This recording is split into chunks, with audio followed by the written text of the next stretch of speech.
The summer night was truly magical. My friends and I gathered at our annual outdoor party. It was the evening we had been waiting for a whole year. Our back terrace and garden shone with garland lights, creating an atmosphere of comfort and celebration. I was standing at the grill, watching the steaks being fried. The aroma of fresh meat and fried vegetables wafted around. Friends are laughing.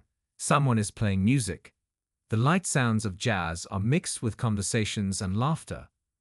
Alice was the center of attention. She always knew how to create a festive atmosphere. Alice looked amazing. Her long dark hair fluttered in the light breeze. She wore a light blue dress that accentuated her slender figure. Her eyes shone with joy and amusement. Alice was the life of the company. Her laughter infected everyone around her. She came up to me, smiling. "How are the steaks? What is it?" she asked, leaning closer. "Almost ready," I replied, feeling my heart speed up at her proximity. Alice took a piece of meat from the grill and tasted it. "Perfect," she said, winking at me. Friends began to gather around the table, preparing for dinner. Alice went around filling wine glasses and serving salads. I watched her, feeling proud and loving. She was not only a wonderful wife, but also a wonderful hostess. Conversations began at the table. Friends discussed the latest news, shared stories and jokes. Alice was sitting next to Jack, our old friend. Jack was tall and athletic, with short blonde hair and bright blue eyes. He was always the life of the company, and Alice clearly enjoyed his attention. They were laughing, whispering, and I noticed that they were exchanging glances more and more often. At first, I put it down to their long-standing friendship, but deep down, I began to feel a little uneasy. "Do you remember the first time we met?" Jack asked Alice. "Of course," she replied, laughing. "You said at the time that I was the most beautiful girl at the party and invited me to dance." "I still think so," Jack said, raising his glass. Alice laughed, and their laughter merged into one melodious sound. I smiled, but I began to feel a little uneasy inside. However, I tried not to attach importance to it, enjoying the moment. The evening continued. We played games, sang guitar songs, and enjoyed each other's company. Alice was the center of attention, her laughter echoing throughout the courtyard.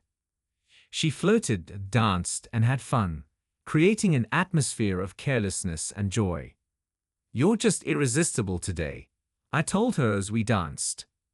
"Thank you, dear," she replied, snuggling up to me. "I just want everyone to enjoy this evening." "And they're enjoying it, thanks to you," I said, kissing her on the cheek. Alice smiled and went to a group of friends who had started a new game. I remained standing, watching her. She was more beautiful than ever that night, and I felt proud that she was my wife. The party continued, and there was a feeling of happiness and harmony in the air. I was sure that we would remember this evening for a long time. By the middle of the evening, I began to notice that something was wrong. Alice began to behave differently. She was too uninhibited, too loud. The alcohol seemed to hit her head harder than usual. Alice walked over to Jack, took his hand, and pulled him into the center of the dance floor. They were laughing, whispering. I saw them exchanging glances that I didn't like. "Alice, is everything okay?" I asked, walking up to them. "Of course, dear," she replied, laughing. "Just having fun." Jack smiled and winked at me. "Don't worry, buddy. Everything is under control." I nodded, but the anxiety inside me was growing. Alice has always been open and cheerful, but this time her behavior was too defiant. She went to the bar and poured herself another glass of wine. I approached her, trying to start a conversation. "Maybe that's enough for today," I asked, taking her hand. "Are you afraid that I'm going to get drunk?" She laughed and pulled her hand away. "No, I just want you to feel good." "I'm fine, really," she said, looking away. I decided to leave her alone, hoping that she would calm down. But the situation was only getting worse. Alice started flirting with other men. She laughed, touched their hands, whispered in their ear. I watched this, feeling anger and anxiety building up inside me. At some point, she came up to our friend Mark, took his hand, and pulled him along. "Come on, Mark, I'll show you something interesting," she said with a wink. "What are you up to?" Mark asked, laughing. "It's a secret," Alice replied, pulling him along with her. I couldn't take it anymore. I went up to them and stopped Alice. "What are you doing?" I asked, looking into her eyes. "Just having fun. Don't be a bore," she replied, releasing Mark's hand. "This is too much, Alice," I said quietly, trying not to attract the attention of the other guests. "Relax, John," she replied, waving him off. "I just want to have fun." I felt that the situation was getting out of control. Alice clearly enjoyed the attention of the men. I began to doubt her motives and wondered what made her behave like that. "You're acting weird today," I said, trying to stay calm. "Maybe you're too tense," she replied, smiling. "Try to relax and enjoy the evening." But I couldn't relax. Her every gesture, every word, reinforced my suspicions. The party, which started out so merrily, gradually turned into a nightmare. I watched Alice, trying to figure out what was going on. Time passed slowly.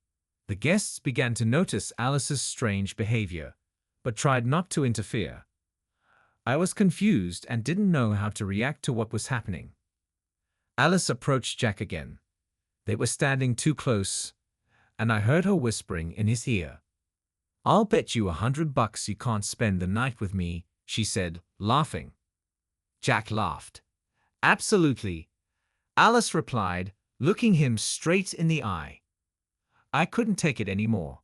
I walked up to them, and my face was burning with anger.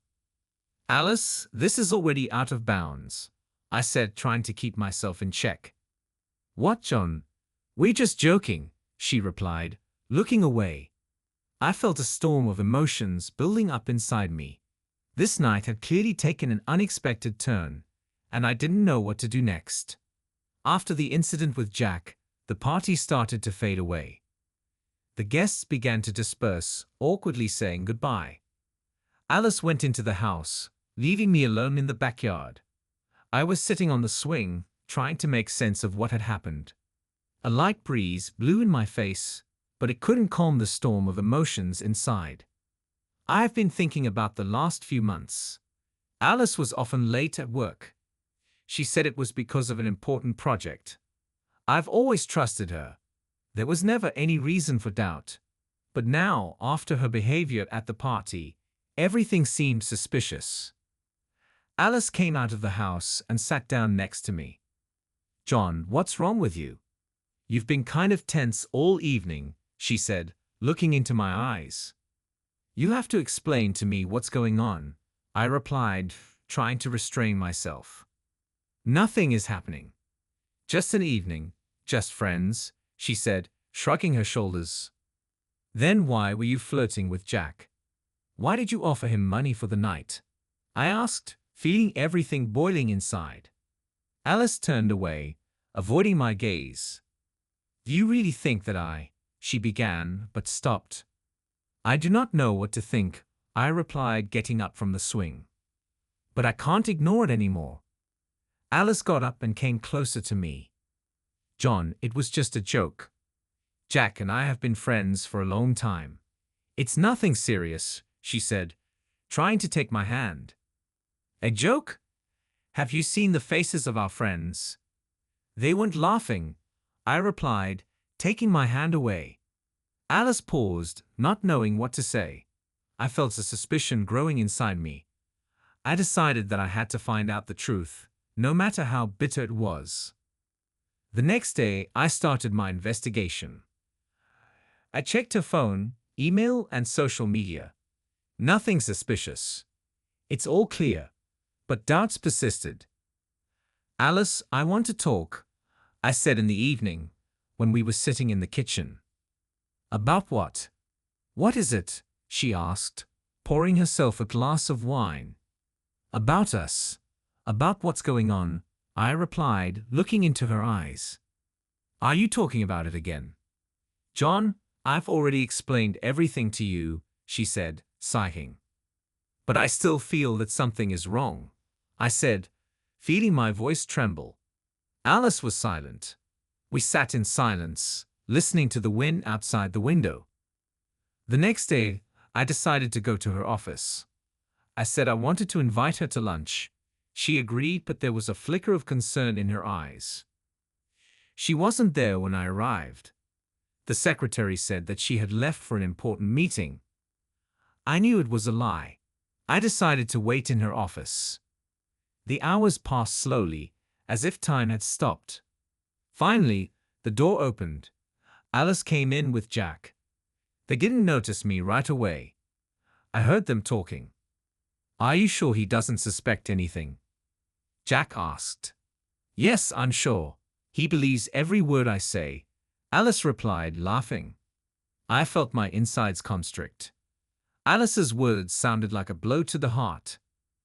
I decided that I had to know the whole truth. Alice, is there something you wanted to tell me? I said, stepping out of the shadows. They both froze when they saw me. Alice's face paled, and Jack took a step back. John, it's not what you think, she began, but I wasn't listening anymore. I left the office feeling like everything was on fire inside. I drove home not knowing what I would say to her, but I knew one thing. Our lives would never be the same. When I left the office, my heart was pounding like crazy. Alice and Jack's words kept ringing in my head. I got in the car and drove home. My thoughts were racing. What should I do next? How to live with this knowledge? I sat in silence for a long time at home. Questions were spinning in my head. Why? How long has this been going on? I didn't know what to do. But one thing was clear. I had to find out the whole truth.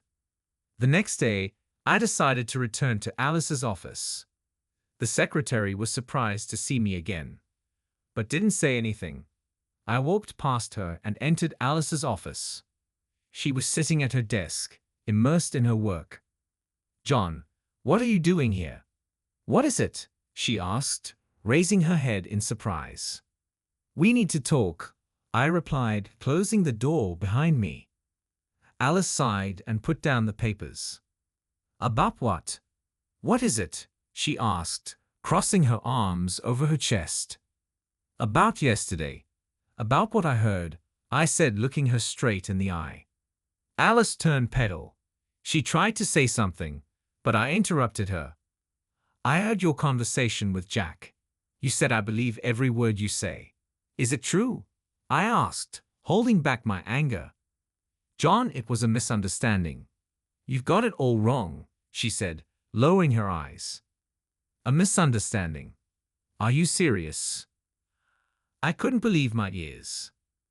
Alice got up and came closer to me. John, I would never cheat on you. You have to believe me, she said, trying to take my hand. Then why did you tell Jack that? Why did you flirt with him at the party? I asked, pulling my hand away. It was just a joke. A stupid joke. I didn't think you'd take it seriously, she said, desperation in her voice. A joke? It doesn't sound like a joke, I replied, looking her straight in the eye. Alice fell silent. She stood there, not knowing what to say. Jack walked into the silence. He stopped when he saw us. What's going on here? What is it? He asked, looking from me to Alice. I'm trying to figure out what's going on between you, I replied without looking away. Jack took a step forward. John, this is just a misunderstanding. Alice and I are just friends, he said, trying to calm me down. Friends? Friends don't behave like that, I replied, feeling the anger rising inside me again. Alice sighed and looked at Jack. John, I want you to believe me. There's nothing between Jack and me, she said, but her voice sounded uncertain. I looked at her, then at Jack. I saw anxiety and fear in their eyes. But I needed more than just words. I decided that I would be watching them. "I want you to go home," I said to Alice. "We need to talk in private." Alice nodded, picked up her things, and headed for the door. "Jack, you better leave," I said, looking at him. He nodded and followed Alice. I was left alone in the office, thinking about my next steps. I needed to find out the whole truth, and I was ready to do anything to find out. In the evening, when Alice returned home, I was ready to talk. "Sit down," I said, pointing to the couch. Alice sat down, crossing her arms in her lap. I sat down opposite her. "I want you to tell me the whole truth. Right now," I said, looking her straight in the eye. Alice sighed and started talking. "John, I understand how you're feeling right now. I know I did something stupid. But there's nothing between Jack and me. It was just a misunderstanding. I know it's hard to believe, but it's true," she said, and tears began to come to her eyes. "Why did you say such things then? Why did you offer money for the night?" I asked, feeling my stomach tighten. "I was drunk. I didn't think you'd hear it. It was a stupid joke that I should never have said," she replied, sobbing. "I want to believe you, Alice. But I need more than just words," I said, feeling the pain building inside. Alice nodded, wiping away her tears. "I will do everything so that you can trust me again. I promise," she said, looking into my eyes. I sighed and felt a storm of emotions still raging inside. This conversation was just the beginning, and we had a lot to discuss. Alice was silent, looking at me with eyes full of tears. We were sitting opposite each other, in a room that had once been a place of joy and love. Now she seemed cold and alien. "John, I understand what I've done. But I love you. You have to believe me," Alice said, sobbing. "Alice, I want to believe you, but after all this, I do not know if I can," I replied, looking her straight in the eyes. She reached out to me, but I stepped back. Anger and pain boiled inside me. We were silent, each immersed in his own thoughts. I got up and started walking around the room. "Do you realize that your words at the party ruined everything? Our friends, our family, all saw it," I said, stopping in front of her. "John, it was a mistake. I do not know what came over me," she said, sobbing. "A mistake. It was humiliating. For me, for you," I said, feeling my anger rise again. Alice covered her face with her hands and began to cry. I sat down on the couch, feeling my insides tighten. I needed time to process what had happened. But deep down, I already knew that the decision had been made. "Alice, we need time. I can't go on like this," I said, trying to speak calmly. "What do you want to say? What is it?" she asked, raising her head. "We need to break up. I don't see any other way out," I said, feeling every word come with difficulty. Alice froze. Her face paled and her eyes widened. "Are you serious? You can't do this," she screamed, jumping up from her seat. "This is the only way out. I can't trust you anymore," I said, trying to hold on. Alice grabbed my arm. "John, please don't do this. I'll fix it. I'll prove to you that you can trust me," she pleaded, tears streaming down her face.